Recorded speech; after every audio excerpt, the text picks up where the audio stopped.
chega aqui uma pergunta do Ricardo Biguetti. Ele fala que na campanha de 90, na verdade foi em 89, para a presidência da República, o senhor já ergueu a bandeira do transporte ferroviário. Dizem as más línguas, muito amigo, que a indústria de carros, pneus, autopeças fizeram de tudo para inviabilizar sua campanha. Depois de 23 anos, essa bandeira do transporte ferroviário é viável? Olha, hoje a gente fala em intermodal. Todos os sistemas de transporte são importantes, desde que nós utilizemos as habilidades e capacidades de cada sistema de transporte em cada circunstância. Então, o caminhão combina com o trem, que combina com o transporte fluvial, que combina com o transporte de passageiro. Então, a combinação dos sistemas de transporte é o que há de mais moderno no mundo. Então, não existe transportador rodoviário de carga, não existe transportador ferroviário de carga. O que existe é transportador de carga. E nós vamos utilizar os meios mais eficientes. O Brasil tem condições de implantar o sistema ferroviário, e na campanha de 89 eu falava muito da Transpacífica, que seria, porque para a gente competir com os Estados Unidos, gente, porque, claro, e a Transpacífica não por estrada de rodagem, é por estrada de ferro, né? Exatamente por quê? Porque o Brasil precisa de duas frentes, ele precisa de uma frente para o Atlântico e uma frente para o Pacífico, para poder concorrer com os Estados Unidos naquilo que os Estados Unidos têm mais forte, que se chama agronegócio, né? Todo mundo pensa que a força exportadora americana é o avião da Boeing. Não, é grão, né? E o Brasil é o grande competidor mundial. O que nos falta é sistema de transporte para nós competirmos. E hoje, na lavoura, as nossas culturas tem a maior produtividade do mundo. Nós só perdemos competitividade da porta da fazenda para fora, porque tem estrada onde não tem produção e tem produção onde não tem estrada. Então, este sistema, esta logística de transporte é fundamental para colocar o Brasil como o maior produtor de grãos do mundo e o maior produtor de minérios, com a agroindústria e a mineraindustrialização, que no Brasil nós não temos competidor mundial. O nosso grande competidor somos nós mesmos, se continuarmos sendo absolutamente ineficientes no trato de logística de transporte. Deputado Seara ou deputado Vilmar, quem se sentir mais à vontade. Essa vem de Joinville, Santa Catarina. O que falta alterar na legislação federal para ampliar o transporte por cabotagem, sendo que o Brasil tem uma imensa costa marítima a ser aproveitada? Posso responder, Vilmar?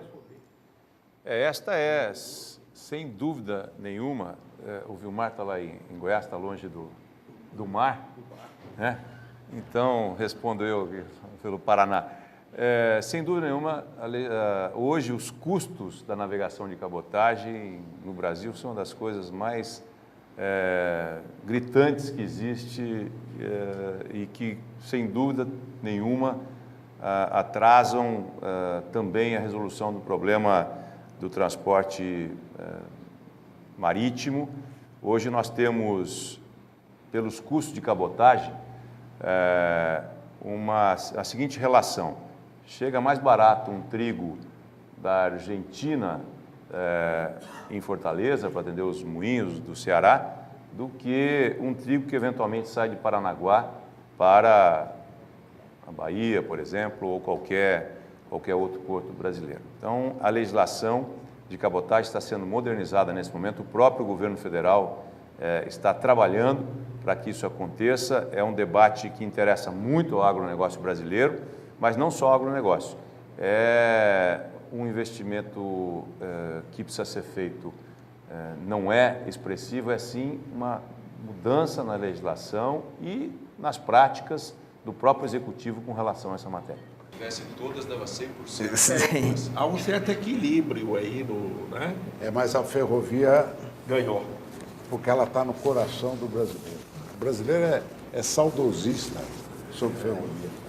Mas eu acho que até foi feita uma pergunta assim, que as pessoas querem de novo andar de trem e tem saudade do trem. Acho que é interessante isso. O doutor Afif falou, o vice-governador falou a respeito da malha ferroviária brasileira, que nos anos 30 já tinha 30 mil quilômetros de ferrovia, quando fez a primeira estrada foi asfaltada. E hoje o Brasil tem 250 mil quilômetros de estradas asfaltadas e tem 15 mil quilômetros de ferrovia operacional, né? Então, nós diminuímos a ferrovia e aumentamos muito a rodovia. E aí teve um internauta que fez uma pergunta para o vice-governador também a respeito de a indústria do pneu, a indústria do caminhão, enfim, sabotando a candidatura dele. Acho que vale a pena a gente discutir um pouquinho, assim, rapidinho, o que aconteceu com a ferrovia. O Brasil é um país ferroviário por natureza, né? Os nossos rios, por nós termos no nosso continente aqui os Alpes, os Andes a oeste e a Serra do Mar, Mantiqueira, em boa parte do território nacional a leste, faz com que os nossos rios corram no sentido norte-sul. Então é necessário, e a gente tem um grande problema que o nosso Mississippi, que é o rio Paraguai, ele não desemboca no Brasil, desemboca na Argentina, né? Então não dá para usar um rio que desemboque na Argentina para escoar produto brasileiro, né? Mesmo com o Papa argentino agora, a gente ainda não estamos preparados para isso aqui no Brasil. Então nós precisamos ter a ferrovia que corte o país no sentido leste-oeste, que pegue essa carga, essa produção agrícola que o doutor Afif estava falando e que leve ela para os portos e para os grandes centros consumidores. E o Brasil é um país, como eu falo, ferroviário por natureza, a vocação do país é ferroviária, tanto que D. Pedro II implantou a ferrovia, foi o segundo país do mundo a ter ferrovia, foi o Brasil, né?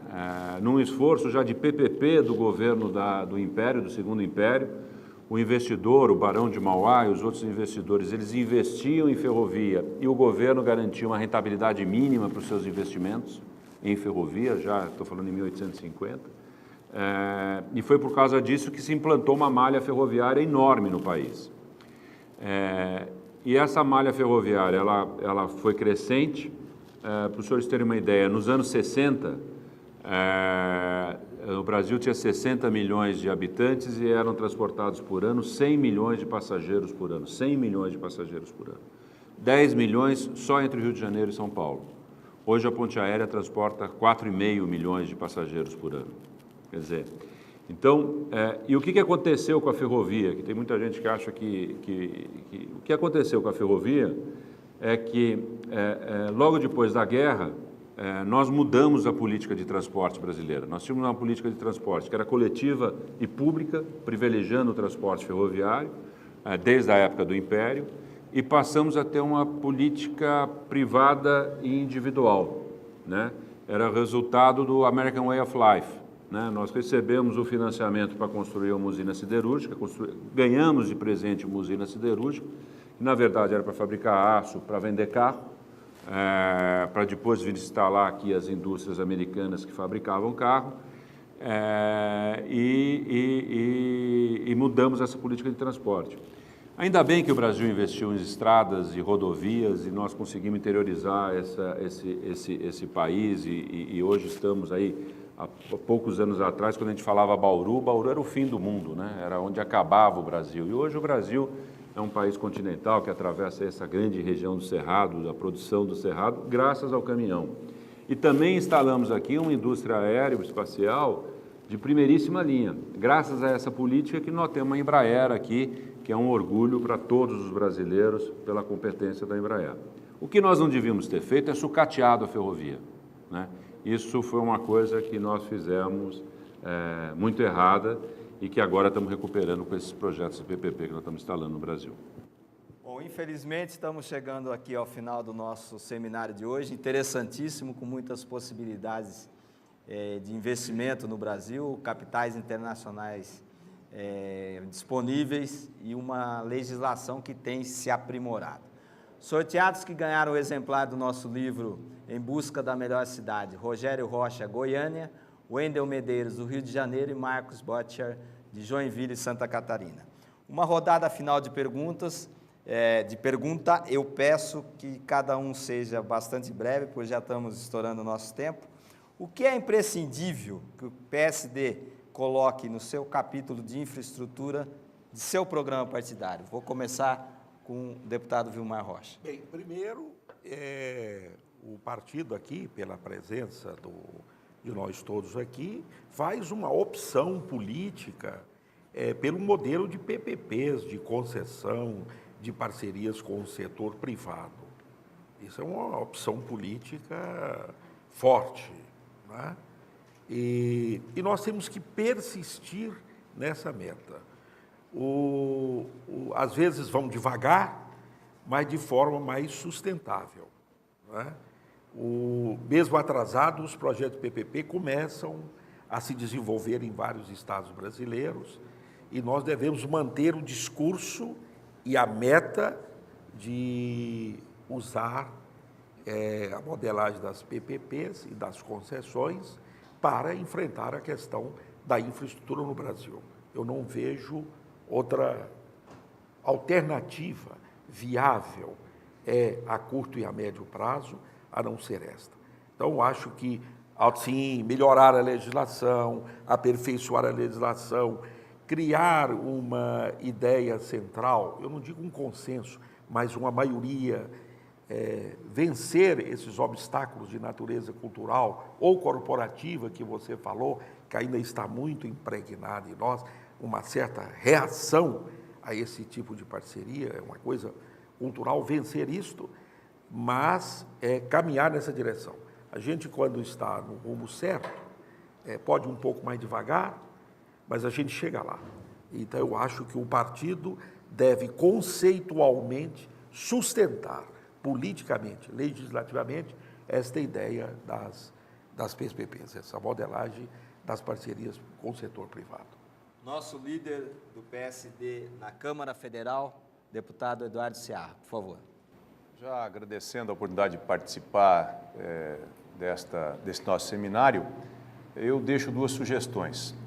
Uma delas diz respeito à urgente necessidade de termos um marco regulatório para o licenciamento ambiental das obras de infraestrutura. Não é possível você não ter um prazo estabelecido, um prazo máximo estabelecido, para que órgãos de licenciamento ambiental digam, dentro desse prazo, sim ou não a respeito de um determinado projeto. Nós temos que ter data para que esse licenciamento saia, aconteça, ou, se não, as razões quais sejam de modificações nos estudos ambientais.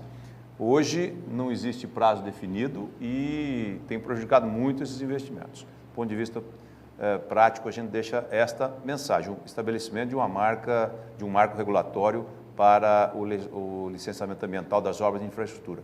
E do ponto de vista institucional, o fortalecimento das agências reguladoras.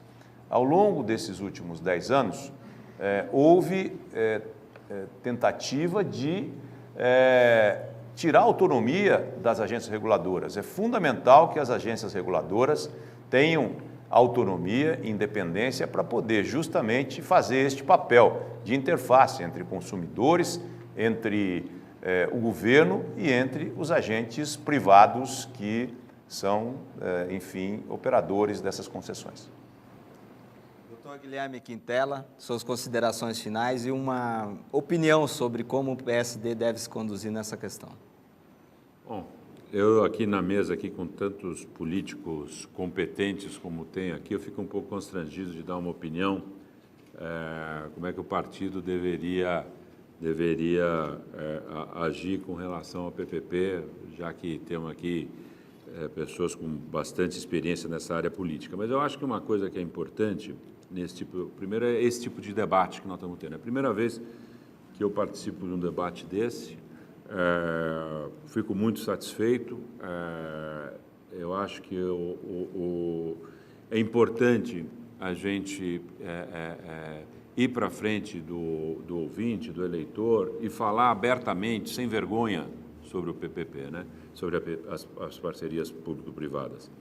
Eu, a semana passada, estava em Brasília e na hora que eu fui sair do hotel que eu estava tendo uma movimentação das centrais sindicais que estavam indo a Brasília reivindicar alguma coisa lá ao governo federal e que deveria... Era exatamente a lei dos portos, estava indo lá se manifestar contra a lei dos portos. E uma das marchas lá das centrais sindicais era abaixo a PPP, né? Contra a PPP.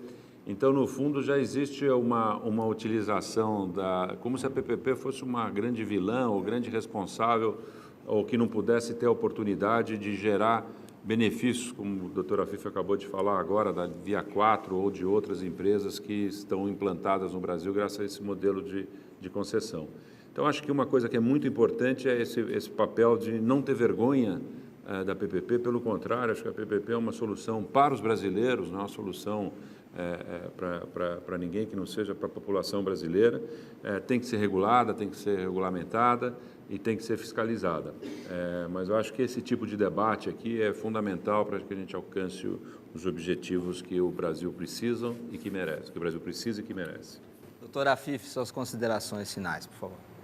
Bom, alinhado com tudo aquilo que disseram os meus companheiros, eu só complementaria com a proposta da desoneração tributária dos projetos de parcerias público-privadas em projetos de infraestrutura de interesse social.